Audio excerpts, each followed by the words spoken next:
Did you follow a lot of their scholarly work? Pardon? Did you follow a lot of their scholarly work? Like if I asked you, for example, do you know any evangelical scholars? Oh yeah, oh sure. Can you name me a few? Just Josh McDonald. Yeah, okay. Yeah, you know him? He had the debate. I remember with Ahmed Didat. What's his name? Strobel. The case. Lee Strobel. Yeah. He wrote. William Lane Craig. Yeah, William Lane Craig is a philosopher as well. I know some. I've listened to him, but the basic doctrines of Christianity, I just don't think are true. Okay, I mean they're intelligent apologists for the case. Yeah. But I think the people who make the base case on the other side, you know, guys like Sam Harris. Okay, the Four Horsemen. Yeah. Sam Harris. Daniel Dennett was one of them. Hitchens, you know, Christopher Hitchens. Dawkins. There's a whole host of them. I like to listen to Michael Shermer. I like to listen to the people, Mike Shermer, Matt Dillahunty, who are former born-again fundamentalist Christians who changed their mind. The big one who affected me was Dan Barker. Yes, I know Dan Barker. Yeah. He debunked a lot of. Yeah, I'm Muslim. I'm Muslim. So it's interesting to me that you're familiar with so many of these names. Yeah, because we do apologetics. Okay. Yeah. So I watch a lot of their stuff. Was a fundamentalist Christian. As you might know from his book, Losing Faith with Faith. He was a preacher for 17 years. And as in his 30s, he had doubts that steamrolled and eventually said, you know, I don't believe it anymore. But, you know, it took a lot of courage because he lost everything. He lost everything he had ever known. He lost his wife, he lost his family, he's lost his way of his business was basically, he was a preacher. He had to start all over again. Simply because he was honest about what he believed and didn't believe. I don't believe it's true. I feel the same way. I don't think. Do you feel like you've been robbed of many years? You know, I don't feel that way. You don't feel I don't. You know, I don't carry around resentment toward my parents and stuff. My parents grew up the same way, so they can turn around and blame my grandparents, right? So no, I don't blame them. I don't blame them. But I just don't think. Did Jesus raise from the dead? I don't think so. No. Do you believe in a God, a creator?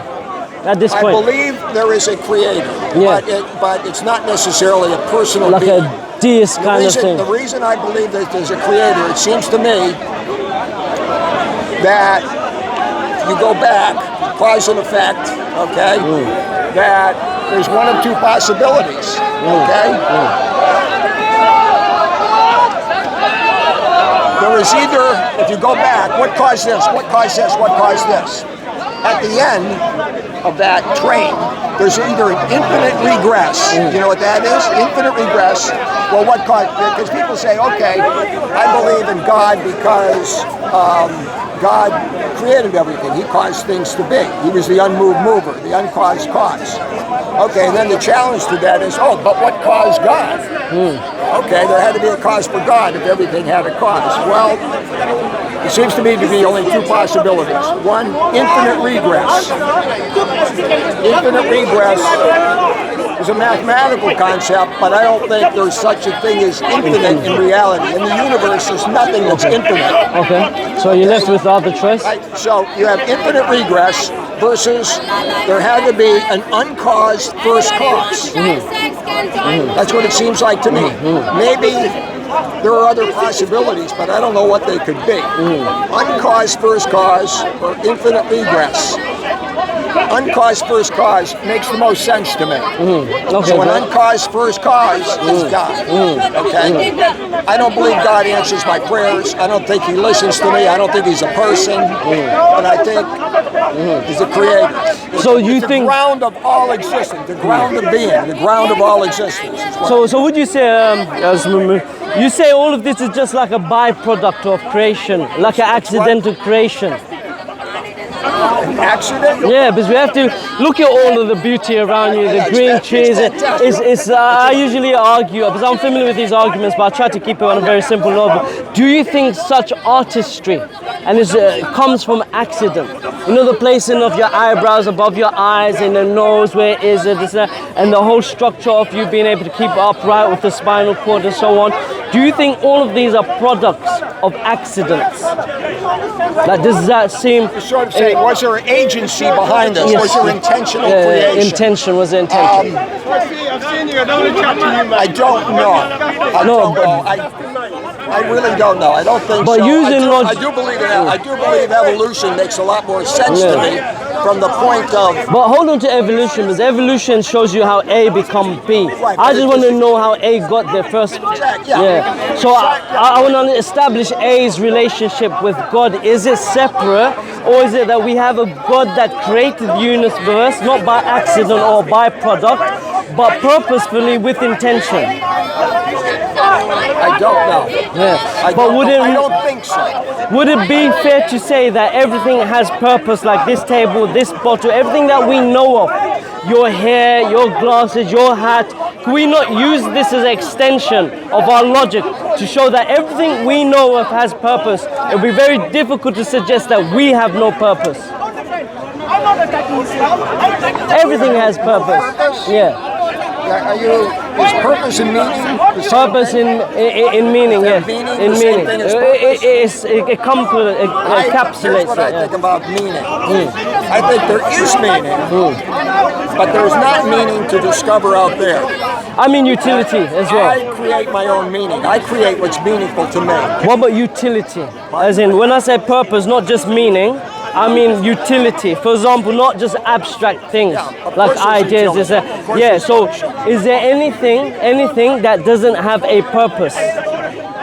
Like the mountains have purpose, the seas have purpose, the rivers have purpose. Everything works in a very perfect, in ecology, all connected.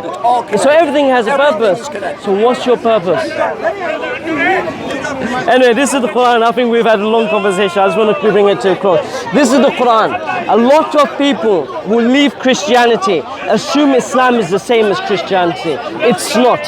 You have the Bible, which is a collection of books. It comes from the Greek word biblos, made out of the earliest letters of Paul, which you know, which was written after Jesus. Paul never met Jesus. He wasn't an eyewitness. He himself went out there and he preached. He preached something slightly different to what Jesus preached. Yeah, a lot different. Yeah. So the best we could do is multiple attestation to get something close to what Jesus had said. For example, the Jesus Seminary by John Dominic Crossan, which may know, they come to the conclusion very few words are actually uttered by Jesus. But there are some instances the Bible may show us glimpses of truth. So the Bible in it has a lot of doubt. We don't know who Paul was, like as in we know he didn't get the theology from Jesus, but he said, I learned this from no man. He fell into dispute with the companions at Antioch, the dispute at Antioch, and then they had the Council of Jerusalem where Paul, he met James, who was just above of Jesus. All of this is, I know you remember all of this. But in Islam, so Paul wrote half of the 27 books in the New Testament. That's 13. The others are like written by Matthew, Mark, Luke, and John. You don't know who they are. And we don't know who they are. And they're not independent attestation. We know this because of the synoptic problem. They have word for word similarity. So we're left with a lot of doubt. The authorship of Hebrew. I've already done a lot of deconstruction of the Bible. And the Bible is not the word of God. Yeah. So this is written by humans. So this is where the Quran comes in. We have a lot of doubt here. But the Quran says, ذَلِكَ الْكِتَابُ لَا رَيْبَ فِيهِ. That is a book, meaning the Quran, wherein there is no doubt. And then the Prophet Muhammad, he was an unlettered person. Because we believe in God, but we believe God communicates with His creation. And there's purpose inside the creation. So God sends down, لَقَدْ بَعَثْنَا فِي كُلِّ أُمَّةٍ رَسُولًا. We say that God sends down to every community a messenger, telling people to worship only one God, no humans, no sticks, no spirits, no nothing. And the Prophet Muhammad was a seal of the prophethoods, meaning when Jesus said, hear ye, O Israel, well, he quotes the first commandment, hear ye, O Israel, your Lord the God is one. The Quran doesn't address Israel, it addresses the whole of mankind. O mankind, ilahukum wahid, your God is just one God, it is not more than one. So the Quran was the last book.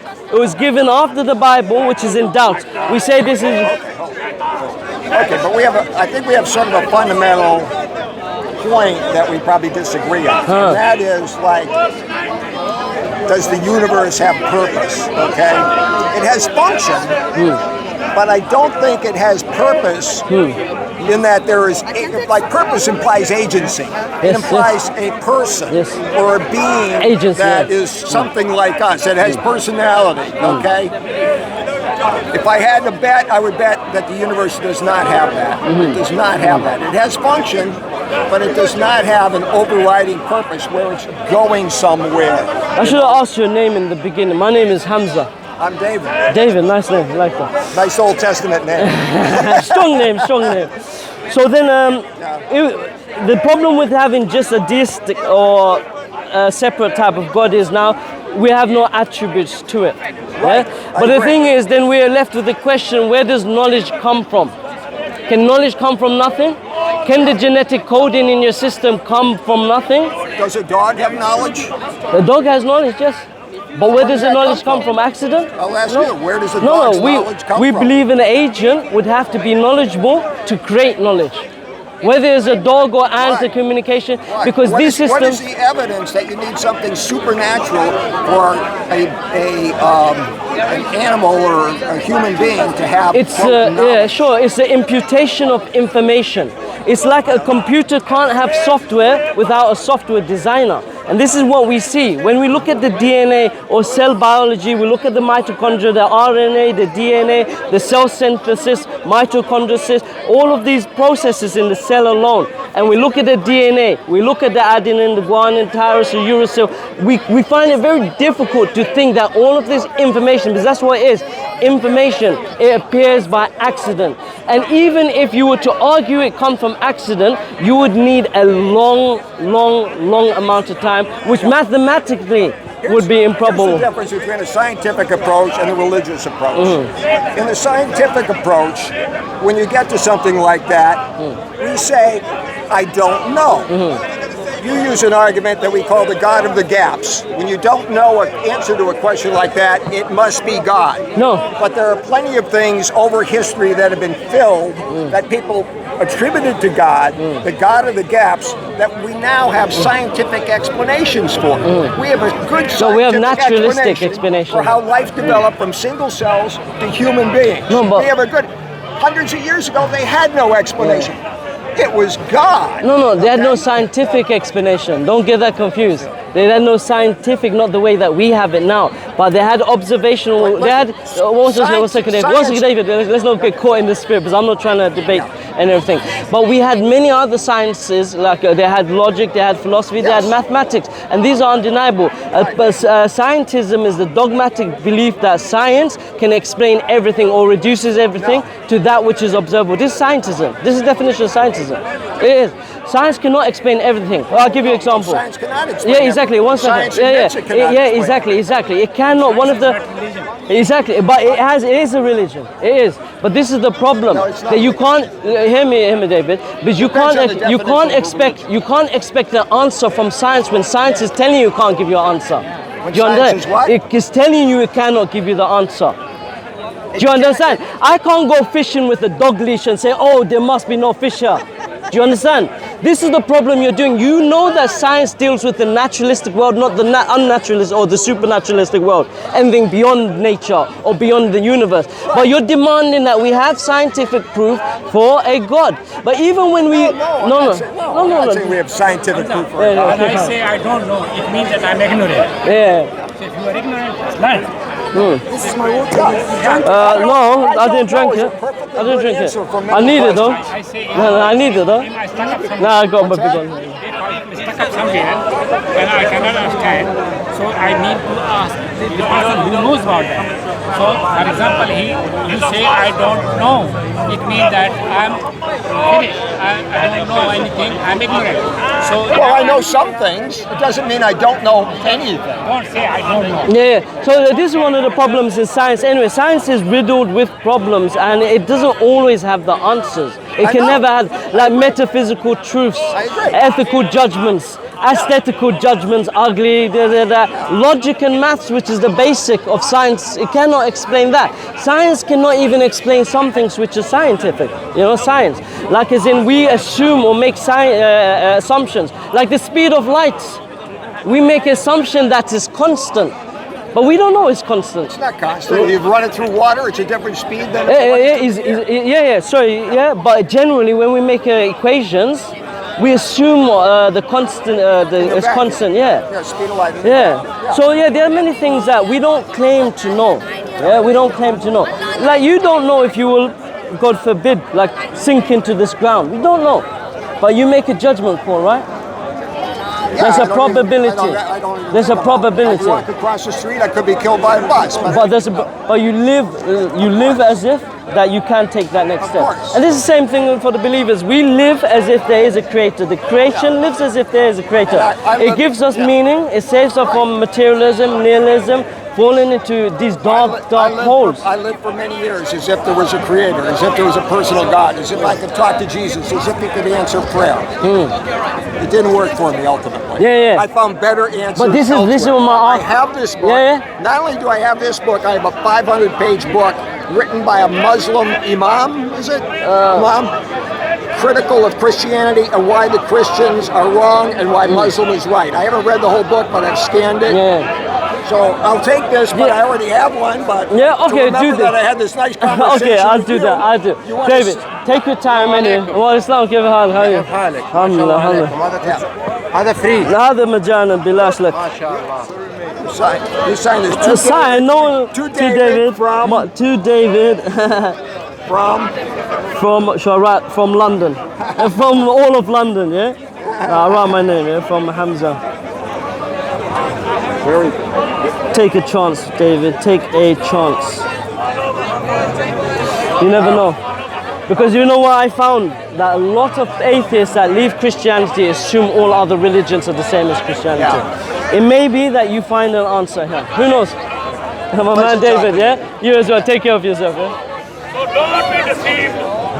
Don't be deceived by them. How you doing, sir? Can I introduce you to some free literature? What's your platform about? It's where